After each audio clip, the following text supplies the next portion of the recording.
O governador Tarcísio de Freitas, ele rebateu uma declaração de Gilberto Kassab, de que não pode ser submisso a Jair Bolsonaro. Entrou um vídeo agora, mas daqui a pouco eu vou trazer essas informações. Segundo o mandatário, o líder do PSD pode ter suas opiniões, mesmo que não sejam condizentes com a realidade. E a gente separou esse trecho. Vamos acompanhar. Ele é um dirigente importante, um dirigente nacional, e aí ele fala como dirigente nacional dentro daquilo que ele acredita. Obviamente, dentro da atuação de governo, a gente vai exigir que ele esteja sempre aderente àquilo que é a diretriz de governo. Isso ele tem feito na sua relação, por exemplo, com os municípios, no seu dia a dia. Isso é que é importante. E, obviamente, ele é uma pessoa que tem suas opiniões próprias dentro daquilo que ele acredita, e, enfim, não problema nenhum também. Foi diplomático, mas se colocou, respondeu. Depois, Tarcísio afirmou que sua decisão não tem nada a ver com submissão. Vamos acompanhar. A decisão, por exemplo, de ficar em São Paulo não tem nada a ver com submissão. É uma decisão que eu estou dizendo, e não é nenhuma novidade, desde 2023. Quando eu cheguei aqui em São Paulo, que o meu projeto de São Paulo era de longo prazo. Meu compromisso com São Paulo era de longo prazo. Então, nada mudou. E isso também não tem nada a ver com submissão. Então, eu tenho a minha linha própria, minha linha independente, mas é uma linha também, obviamente, eu sempre vou ser grato. Sou um cara de time, de grupo e vou continuar sendo. E eu quero o melhor para o meu país. Tá aí o posicionamento de Tarcísio de Freitas depois das falas do presidente do PSD, Gilberto Kassab. Vamos chamar os nossos comentaristas? Roberto Mota está ao vivo, apostos, preparado. Mota, ótima noite a você, seja muito bem-vindo. Discutimos as falas de Gilberto Kassab no programa de ontem e agora Tarcísio de maneira muito elegante, se coloca, responde e diz que não negou ser submisso, dizendo ser totalmente dedicado às causas e ao desafio de governar São Paulo. Jogaram uma casca de banana para Tarcísio e ele não escorregou, conseguiu continuar sua caminhada. Tem que ter muita banana para derrubar o Tarcísio, Caniato. Boa noite para você, boa noite aos meus colegas de bancada, boa noite à nossa querida audiência, especialmente a Lilian, um abraço para ela e para o seu marido Paulo. Eles acabaram de voltar de uma viagem aos Estados Unidos, já estão sintonizados aqui no Pingos. Como eu disse ontem aqui, existe muita especulação nessa história e muita gente falando em nome de outras pessoas. Mas Tarcísio sabe se expressar muito bem, ninguém precisa falar por ele. E o que ele sempre disse é que Flávio é o candidato indicado por Bolsonaro. E ele, Tarcísio, é candidato à reeleição em São Paulo. É curioso a gente ver que a política brasileira é cheia de políticos que falam uma coisa hoje e amanhã falam outra, completamente diferente e oposta. E tá tudo bem. E Tarcísio, que sempre fala a mesma coisa, é alvo de críticas. Eu achei curiosa uma matéria que saiu na mídia sobre esse assunto. Tratava dessa fofoca toda, e essa matéria dizia o seguinte: o governador de São Paulo era o nome preferido de setores antipetistas moderados. E eu fiquei aqui comigo pensando, o que será um antipetista moderado? Caro espectador, caro ouvinte, eu queria saber a sua opinião. Ontem nós trouxemos e analisamos as falas do líder, o chefe, o cabeça do PSD, Gilberto Kassab, que falou em submissão, falou na necessidade de Tarcísio se colocar, enfim, colocando em paralelo, em perspectiva também a situação que envolve a possibilidade de candidatura à presidência da República. E hoje teve a resposta, o revide ou o posicionamento de Tarcísio de Freitas, dizendo que não é submisso, na verdade ele é dedicado ao estado de São Paulo, a esse desafio que é governar um estado mais populoso, mais importante do país. Deixa eu passar para o Bruno Musa, porque a gente percebe que muitos estariam testando, pressionando o Tarcísio de Freitas, jogando cascas de banana, esperando que ele em algum momento escorregue. Mas ele tem conseguido se desvencilhar dessas armadilhas, tem se saído bem, pelo menos aos olhos de muitos, viu, Musa?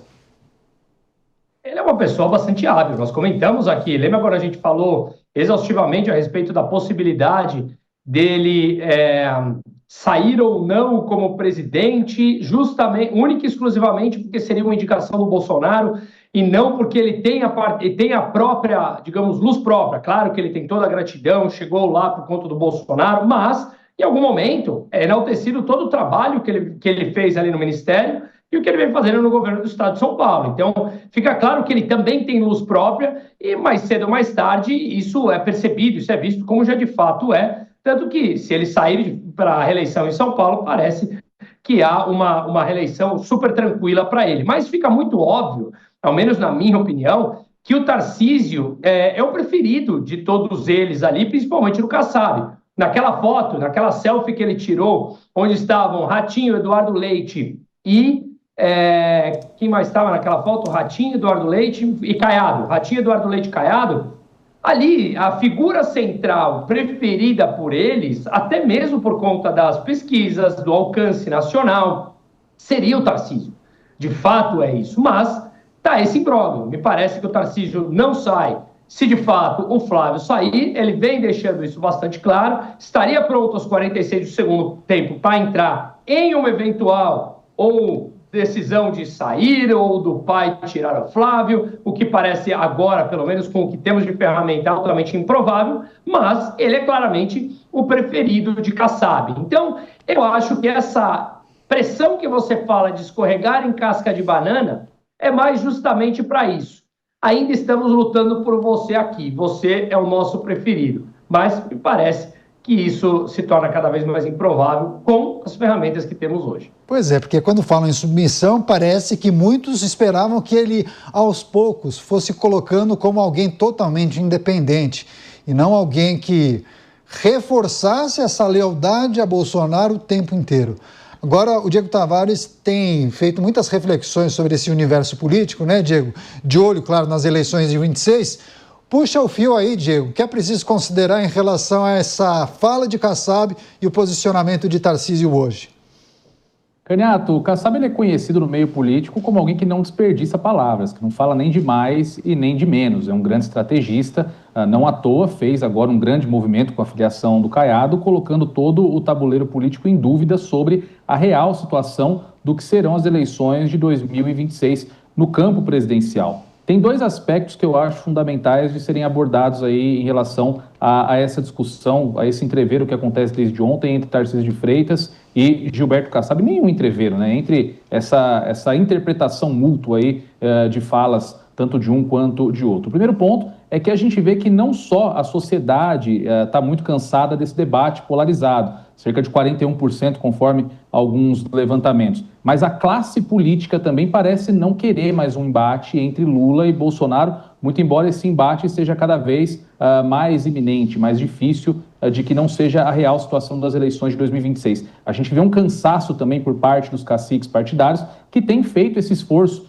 Parece que é muito mais uma vontade da classe política dos partidos de centro, dos partidos do centrão, de modo geral, para que Tarcísio seja candidato, do que do próprio Tarcísio, que, como o Musa disse muito bem, tem vida tranquila aqui em São Paulo, tem uma eleição praticamente turística, pode maturar, inclusive, o próprio currículo para vir nas próximas eleições nas quais a esquerda possivelmente estará sem uma liderança clara, com muito mais facilidade para chegar ao Palácio do Planalto. É uma outra eleição, daqui a muito tempo o cenário pode estar totalmente diferente, mas enfim, pode ser o que esteja na cabeça do governador de São Paulo. O segundo ponto que eu acho indispensável nessa discussão é como que o Kassab nesse movimento parece estar fazendo uma pressão muito maior para que a candidatura de Flávio seja inevitável o seu recuo, né? Trazendo para dentro do PSD todos os balões de ensaio, trazendo para dentro do PSD todos os principais candidatos aí que compreendem dentro do espectro político algo da centro-esquerda ali com o Eduardo Leite até uma centro-direita mais ligada ao agro, como o caso do Caiado, passando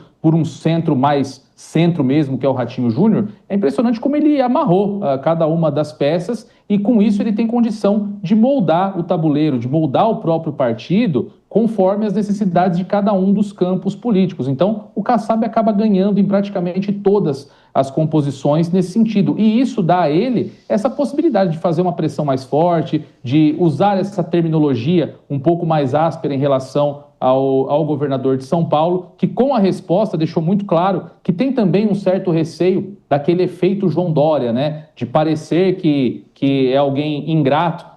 O Nelson Kobayashi, Caniato, quando estava te substituindo com muita competência que é comum Sim. ao Koba, disse que o Tarcísio todos os dias tem que agradecer. Todos os dias o Tarcísio precisava acordar e falar obrigado ao Jair Bolsonaro, o que revela também esse receio de ser taxado como um possível traidor do bolsonarismo, que poderia custar para ele essa facilidade que ele tem aqui no governo do estado de São Paulo. O fato é que cada um desses movimentos, Caniato, mostra para a gente o quanto é incerto ainda o cenário para 2026, o como tudo, absolutamente tudo pode acontecer, inclusive a candidatura presidencial de Tarcísio de Freitas com um recuo do Flávio Bolsonaro. Nós só saberemos isso a partir do dia 4 de abril, que é o prazo de desincompatibilização dos governadores, para que os governadores que estejam em exercício de mandato possam, de fato, se desligarem do seu cargo para disputar as eleições presidenciais. Até lá, eu acho muito difícil da gente fugir dessa nuvem de fumaça que está por cima do tabuleiro político. Uma rápida parada para você que nos acompanha pela rede. Mas nós seguimos aqui nessa discussão, nessa análise com os nossos comentaristas. É isso, Mota? Você entende que a lealdade estaria em primeiro lugar para Tarcísio de Freitas? Não há nada que o faria mudar de ideia em relação a uma candidatura à presidência da República, salvo uma desistência de Flávio? Porque tem muita gente que faz esse cálculo. Se saísse uma domiciliar para Jair Bolsonaro, talvez Flávio desistisse. E na desistência de Flávio, talvez Tarcísio pudesse ser o candidato. Enfim, é sempre algo a ser destacado, né? Eu acho que não há dúvida nenhuma sobre a postura de Tarcísio. Mas dúvidas serão levantadas até o último minuto do último dia. Eu acho que uma das melhores maneiras de você julgar o caráter de uma pessoa é observar o que ela já fez no passado. É muito difícil você conseguir alguém que seja falso, mentiroso ou hipócrita e que tenha uma vida inteira correta atrás dele. Isso não existe. Você quer examinar o perfil de qualquer político, olha o que ele já fez até hoje. Nós temos políticos que até poucos anos atrás denunciavam certos adversários como se fossem criminosos. E agora estão aliados, mas unha e carne.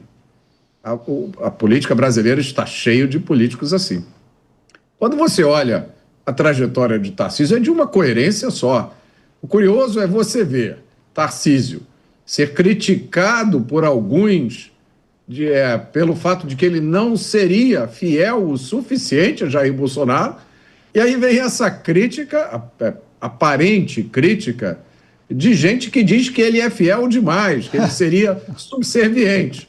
Meus amigos, cada um tem que pegar uma ficha e entrar na fila, porque ainda vai ter muita gente criticando o Tarcísio.